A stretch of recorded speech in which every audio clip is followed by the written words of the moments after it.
I'm Chelsea Petrozzo. I am the founder of The Wonderers, and I'm also your host of Independent Play at Home, How to Create Self-Sufficient Littles. So it's nice to see all of you. There's going to be some people trickling in, but I'm just going to ask that during the presentation, if you have any questions at all, just drop them in the chat. I feel like my mom brain does not work if I stop and start again. Um, so if you don't mind dropping them in the chat, there will be time for Q&A. If there's like something super burning, I'll keep my eye on the chat. Um, but my train of thought just vanishes at some point. So if I can just go through what I have, hopefully your questions will be answered. And if not, they'll be answered at the end. So let me share my screen with you. Also, if you don't mind letting us know where you're coming from, your location in the chat, that would be great just to see where people are. I'm in Brooklyn, New York right now, and that's actually where I grew up. Um, a little about me. My husband and I lived on the Upper West Side for 9 years, and then when I got pregnant with my daughter in 2022, I had her in 23. We moved back to the neighborhood I grew up in, which I never thought I would do. And now I live in an area called Diker Heights in Brooklyn, which is known for its Christmas lights. Um, and it's kind of like a suburb in Brooklyn, but you're like 10 minutes from downtown Manhattan, which is really nice. And I never thought I'd want to live here, but now I feel very calm and quiet. So it's been a very nice transition.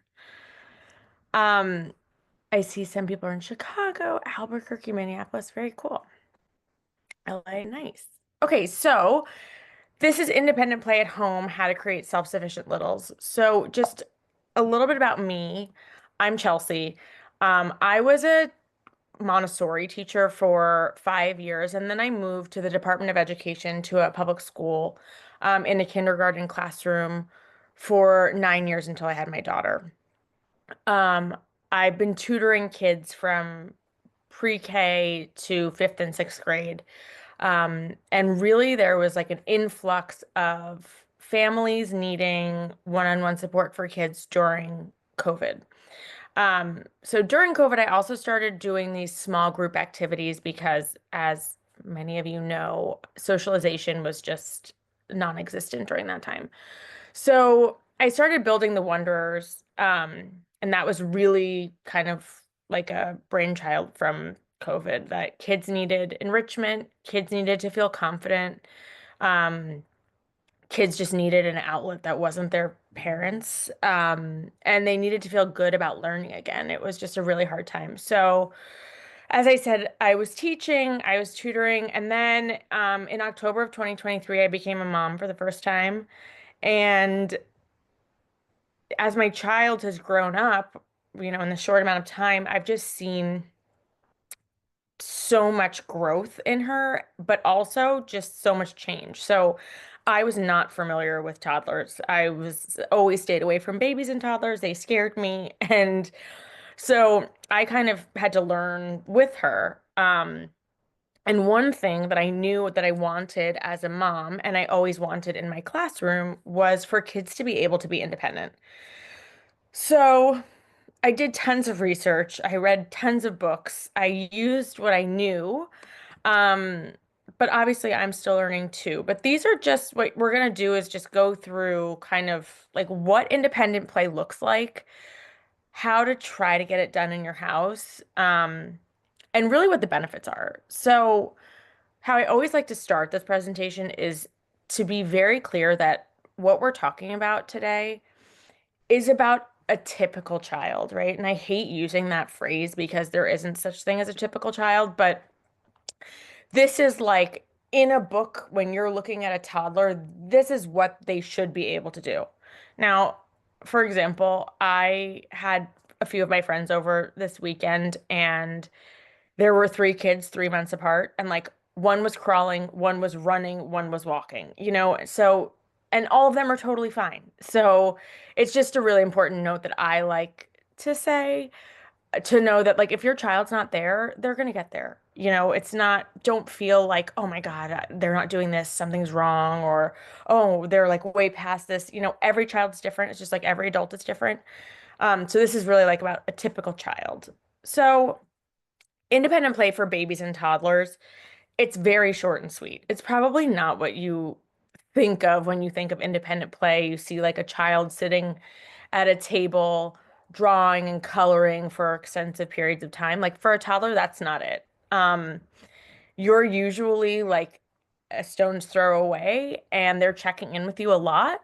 And it might be a few minutes, but they're exploring on their own while you're nearby. Like I said, every child's unique. So your independent play journey might not look like mine and vice versa.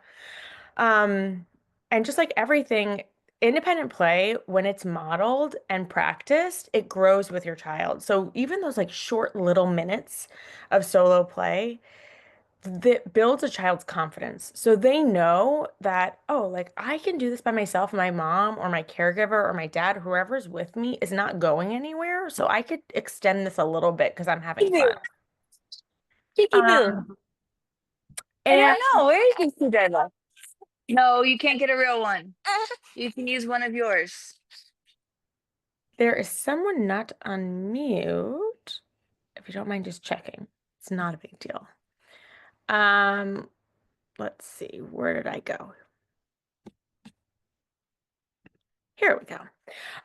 And I've learned that it's sort of been fun for me to set up these things for my daughter at night. And when she comes downstairs, she's like so excited to see something set up for her that it really kind of gives her some buy-in to play. So as moms, we know that kids love to be like directly next to us or on us all day, but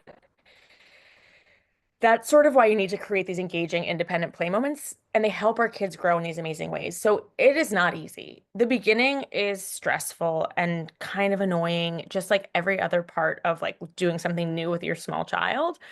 But independent play boosts creativity and imagination. When your child's alone, they really kind of figure out like, oh, like it's a rocket ship, or they're using the things that they like and know to create scenarios, right? And when you're not there, they have to figure out how to open something. If something falls, how to pick it up. And that could be really frustrating for a little kid. So it also helps with patience and confidence. And that's just like the beginning of independence and self-regulation. And all of these things, I know parents always are wondering about this. These all are things that help your child get ready for school. They might not seem like they are. It might just seem like your kid is sitting on a carpet, just like looking at something, but they're building so many skills just by sitting there by themselves. One thing that always helps is to start with what your child already loves. If your child loves robots, put out some robots, some different blocks to build a robot. If they love puzzles, put out a puzzle. And make the play area really inviting. And it'll be surprising, in the beginning, I kind of felt like, oh, she's never going to do this. And she really kind of leaned into it pretty quickly. Like this picture in particular, often I'll put provocations out. So it's not something that's a toy that has steps. It's just like a bunch of animals and a couple books that they had. And she created these kind of scenes by herself. Um, so what big skills does independent play build? As you see, it's quite a bit. When they play independently, they're increasing their focus and attention. Obviously, the time will go from a really short time and it will increase. Sometimes it takes a long time, but it will definitely increase. And their cognitive development, their synapses are flying around, wondering, thinking, discovering, trying new things, and it really gets their brain working. Um, it also helps with emotional regulation. It's frustrating to not be able to do something. I still feel frustrated when I can't do something well. Um, and when they're being independent, they have to really problem solve and figure out, like, okay, I don't have to freak out right now. Like, I could take a deep breath and try something else. It obviously doesn't always work that way, but we're building to that, right? Motor skills, they're moving their little bodies and they're coordinating and they're grabbing things with their hands. We talked a lot about imagination and creativity. And you can see the moment where something clicks and your child has this giant grin on their face because they realize, like, wow, I could do this by myself. And that's the buy-in. That's the moment where you're kind of like, oh, it's working. Like the independent play is working. And they're like, oh my gosh, I could do this all by myself. I don't need somebody to do that. And it's really a special thing to see with your child. Um, and this always helps with social skills and separation anxiety, right? They know that you're right here. They know that you're going to come back. So they don't need to be worried, and kind of distracted by what they're doing. And for me, the biggest bonus was to be able to sit on my couch and watch my daughter while I had like a lukewarm rather than cold cup of coffee in the beginning. So in early childhood, they grow a little bit. Obviously, there's longer quiet play. They stay focused for much longer. They're able to create their own stories and ideas. You don't really have to set it up for them as much. They've created their own world. And they're choosing what to play, and they might invite you in rather than you inviting them in. And the more that it's practiced, the more natural it becomes, obviously. So you're sort of able to let go. And it looks more like how I always envisioned independent play. Something you can always do, especially with older ones, is ask your child to explain what they're doing. And I used to do this in my classroom with 5-year-olds, and they just love to explain how their brain works and what they've created. And it gives them that confidence that we want them to have. Um, and it gives them that social interaction also and the language to explain what they're doing. Um, so the skills they are producing in an early childhood setting, again, building memory, creativity, and problem solving. They're able to socialize, so they're cooperating and communicating with you if they need something. Um, a lot of times, children are able to kind of play out a scenario emotionally that they're feeling when they're doing some independent play and work through some stuff. Motor skills, of course, moving around, running, um, building a tower, knocking it down, coordination, balance. And like I said, language and communication, storytelling, pretend play, and kind of chatting to themselves and telling the story to you really helps with vocabulary and understanding. And of course, creative thinking, they're creating these scenarios in their heads. Um, and it really working by yourself and creating some sort of magical world with independent play allows your child to relieve some stress as well. Um, so this is sort of the number one question I get. It's like, how does this help my kid at school? Um, and when your child's playing independently and able to do these negotiations and self-regulation, they're able to create, it really does set them up for success in the classroom. It allows them to already know how to focus and be attentive on something and be a problem solver. It's really hard when kids come into school and they have not been around other kids and they don't have the language to say, like, I don't really like that or I don't want to do that. So, being able to figure out how to have those conversations really sets your child up for success. Um, they're creative, they're already imaginative, and it helps them with storytelling or playtime. They can help lead or follow a game. They're already independent and they feel confident being independent, so they could work on their own tasks. Um, they're kind of prepared because you help them share and take turns and solve conflicts. And motor skills. Motor skills are so important, and being able to work on their own and play with the toys they have independently without somebody stepping in right away has helped kind of refine their skills, which is pre-writing, drawing, reading, all that great stuff. So I just want to pause for 1 second and see if there's any questions. Okay, no, we're good. So we can keep going. Um, so that's a little background about why it's important, right? Now it's how do we do it? How do we prepare the environment? So I'm currently sitting in my child's play space. And this is a picture of what it looks like. Because I have a Montessori background, order is something that is, and it's also just the person that I am, order is really important to me. So the ability for your child to be independent is totally dependent on how you set up your space, right? So setting up a cozy, inviting area.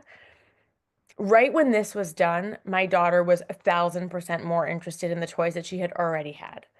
Um, Keep it super simple. A clean, organized space. Kids love organization. They love to know what everything is, where it is, what comes next, and where it goes. The overwhelming chaos of like tons of toys out actually deters your child from playing independently. Child size everything. So all of these shelves my daughter can reach except the top one. Um, and so I put toys that she doesn't really love on the top, but we always help her get them. But the things that she really enjoys are either in pull-out bins that she knows how to pull out or little handled um, bins that she can hold and put on the ground. It also helps with cleaning up if they know there's a confined space of where the toys go. Less is more. So there should really only be a few toys out at a time because it helps your child make a choice super fast and it helps them remain focused. It also teaches kids responsibility and how to clean up and, get organized. And it's works on, you say like, we're gonna have one toy at a time. When you're done with this toy, we're gonna put it back. And it helps just get into the routine of organizing, cleaning up. And I've mentioned this, I think, but I should have mentioned it a zillion more times. Modeling is everything. So you have to put in the work. It's a lot of work. It's sometimes irritating to say the same thing over and over and over again, but that's, I guess, sort of part of motherhood.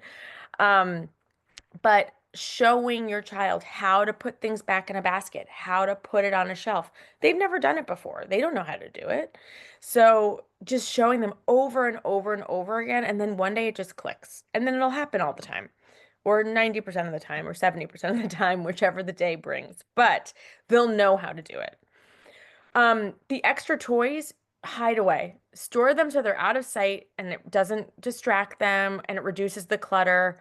And then we'll get to rotating. They'll be so excited to see the toys that they haven't seen in 1 week that it reinvigorates their independent play all over again. Um, I find the most important when your area is clean and organized and predictable, your child feels safe and secure. It helps them know that if I'm right here, I know everything that's going on. I know my grown-ups have set up a safe space for me, so I can play independently. So how do you get started, right? Start small. A few days can make a difference. If you feel so overwhelmed about what to do, put out a piece of paper and a couple of crayons. Like this activity over here took 4 minutes and my daughter loved it. And now she, colored with her for the 3 minutes that we did that. And now, months later, she goes back to it over and over and over again. She goes to her little art table and she colors and she knows how to do that. Um, that's super easy to teach a child. It's super easy to model, just making a couple lines on a paper. And even if they're just holding the crayons, that's step one, right? Creating a yes space. So in order to ensure that independent play will be successful, a child has to be able to freely explore the place, right? If you're saying no, no, no over and over again, they're not going to want to use that space. So where they're doing their independent play, where you have them working, you want to make sure that the child can freely explore that place without getting hurt or being scared or something happening, right? Rotate your toys regularly. I have seen people rotating their toys every week. It's super hard to do that. I try to do it every 2 weeks. Um, Even that's hard, but I do try and I do see the direct benefit of it the next morning after my daughter has new toys. the play has been extended quite a bit. So I try to remember that on Sunday nights when it's the last thing I want to do. Um, I do try to rotate out at least the top shelf. So right now we are in a farm. So we have a full farm scene. Everything is farm stuff. And I just rotated that for her on Sunday night. So we're hoping that next week it'll be something else. Um, and show them how. Model, model, model. Model doing something calmly nearby. Model even coloring, reading a book, something like that to show them how you spend time by yourself.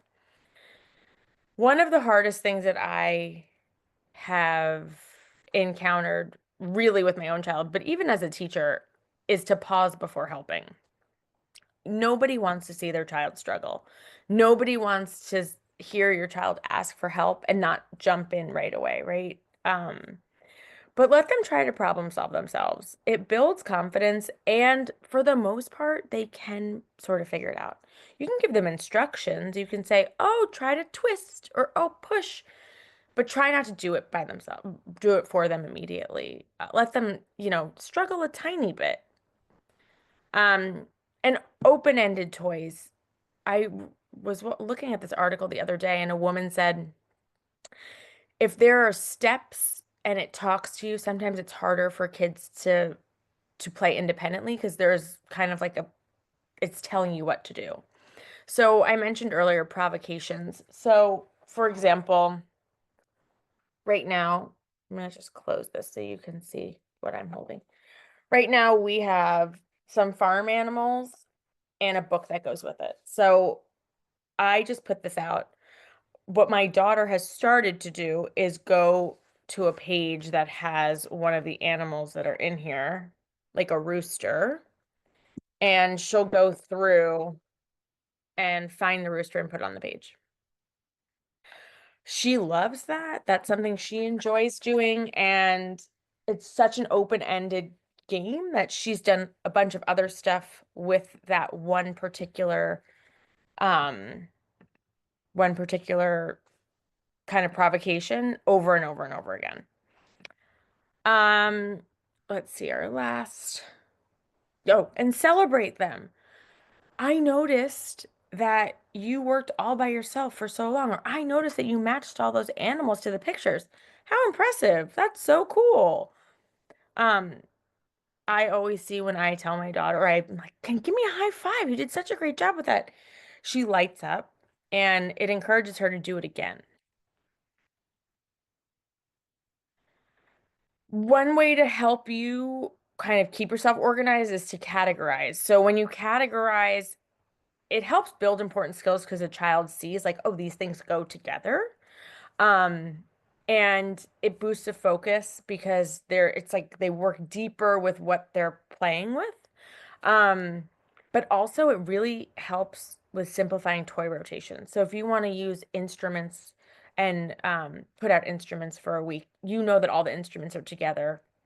Or if you have a kitchen set, you can put all those things together. So it really makes it a lot easier to switch everything out without having to like go through everything. Um, it also kind of doubles down on that organization where everything has a home. So you know that all the instruments go in one spot and that's their home. And if there's a rogue instrument out, they know, oh, that goes with the instruments. Um, and the clear choices really helps extend the play because it helps children feel calm and organized. Um, and we touched on this before, but having fewer toys, it really helps a lot. So these are some categories that I like to have out at all times. Some sort of art project. So right now my daughter's obsessed with stickers. So she has just sheets of paper and stickers, is one of her activities she has out. Fine motor, so bead stringing, puzzles, um, hand transfers, or some sensory bins. She has a sensory bin right now that she picks out pom-poms. A gross motor skill. So if you have any balls or tunnel or balance boards, things like that, gross motor is great to have out. With little ones, it's harder because you really do have to help them with that gross motor. So it's less independent, but just to kind of cover all of your bases. Picture books, sorting, letters and numbers, early learning. Um, right now I have out these little barns that count, so it has the number and the quantity. I'm not even sure that she notices that, but it's just some early numeracy to have available. Um, sensory bins, textured toys, Play-Doh, things like that that help with sensory exploration. And then open-ended play, animal figures, cardboard boxes. My daughter here has this tea set.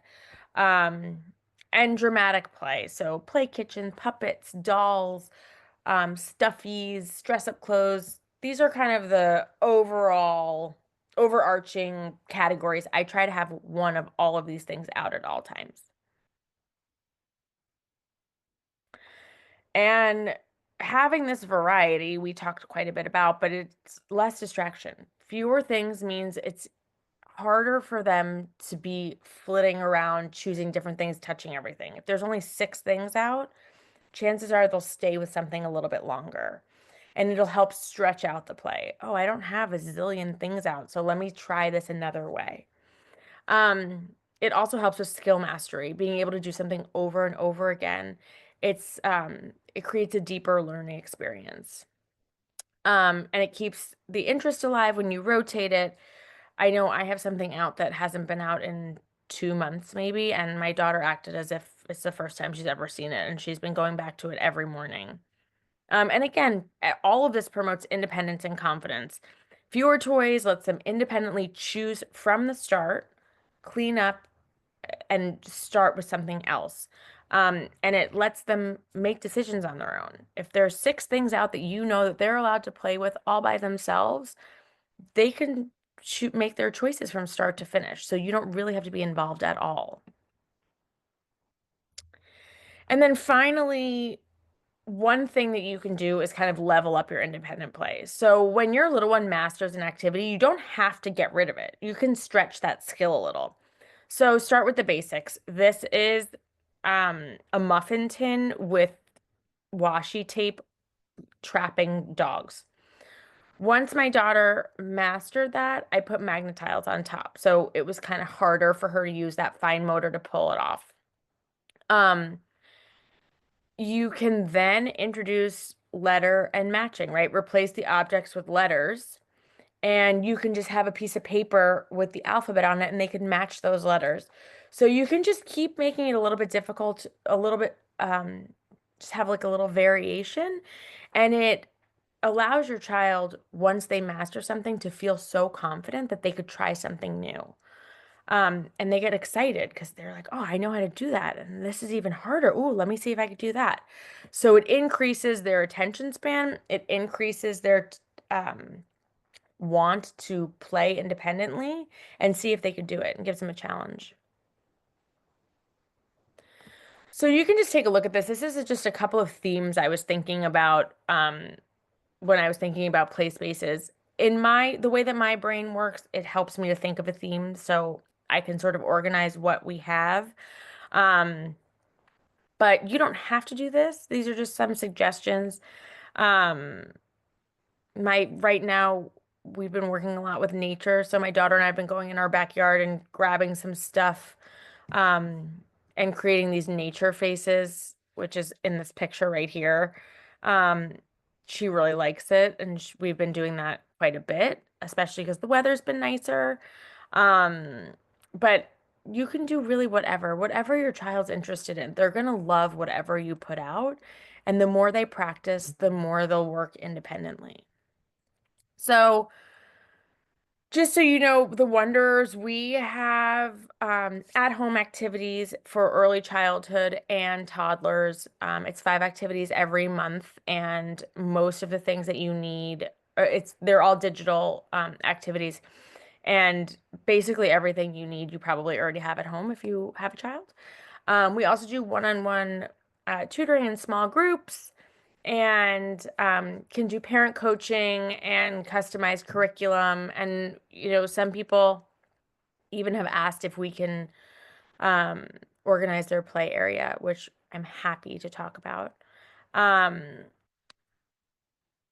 So this is just if you're interested in the subscription, you can click on this QR code um, and find out some more information.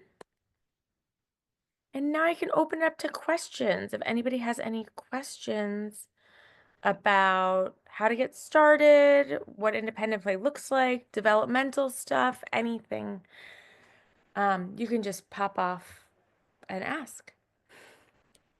I have a question. Thank you so much. That was great information. Of course. I'm just wondering, what are your suggestions for creating a play space if you have limited space? Like if you don't have a separate play area or if you don't have a room that you can maybe dedicate, can you do it in their room or is it better?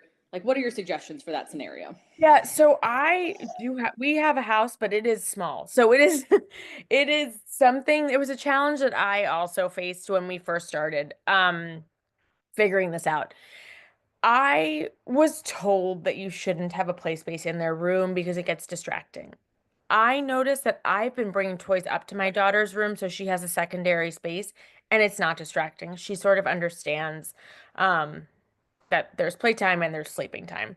So one thing that you can do, IKEA has these great, I don't know if you can see them. I forget what they're called. These shelves that have bins in them. They're very shallow. They're only about 13 inches deep.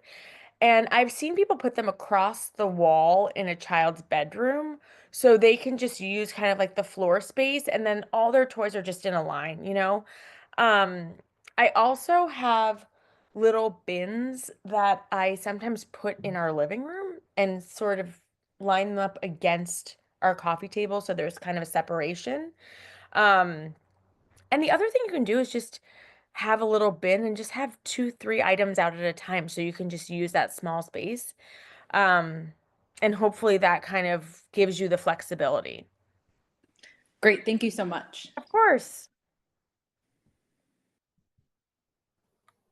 I have a question. Do you also rotate books? Yes. So this is like a very hot topic in our house because we have books everywhere. As a teacher, I have accumulated like so many books and I don't want to get rid of all of them. I don't know if you can see over my shoulder. So typically what I will do is put out books that have to do with her whatever's on the shelf. So like there's all these ocean animals over there. So there's an ocean animal pop-up book. This is a book about animals and food next to the hamburger, things like that. So out, I do rotate books. There's some farm books up on top with the farm stuff. And I usually rotate books seasonally. So above me over here, this is sort of like a bookshelf that I don't rotate. But the books that she can touch that are on her level, right now I have a bunch of spring books out. So I always keep her favorites, like we have a bedtime bin, so the books that she likes to read before bed. But the books on her bookshelf, I do try to rotate out just so that she sees the things that we have. And, we'll talk about the seasons or we'll talk about holidays coming up. So I do try to rotate as much as possible, but I keep like a couple of her favorites always available for her. And then second question, how do you store the things you're trying to eventually rotate? I know, it's really hard. So this is actually an IKEA bookshelf that I put doors on. It has like three shelves in there. So I do have everything kind of squirreled away in there. Um, and then what I've done is gotten kind of like large clear tubs or soft, honestly, the soft, like IKEA, and not, they look like IKEA bags, but they're like clear with straps, Yeah. and that are waterproof. Those I actually find to be better because you can kind of like shove more stuff in it. Yeah. So under our bed is like a toy store, essentially. But I've just been putting things in bins like that, or bins or bags, and just sort of putting them away in a place that I can get to, but my daughter can't get to. Okay. Got it. Thank you. No problem. I know it's city living, just like impossible.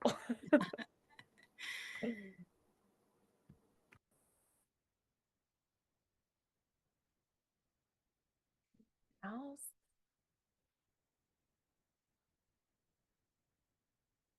Well, I can stay on for a few minutes, but it's been so nice chatting with you all. And if there's something else you're interested in learning about, you can drop that in the chat too. We can do another workshop or, hone in on creating different activities for your child. That's like one of my favorite things to do. So, I'd love to share any of those things. Or if not, have a wonderful evening.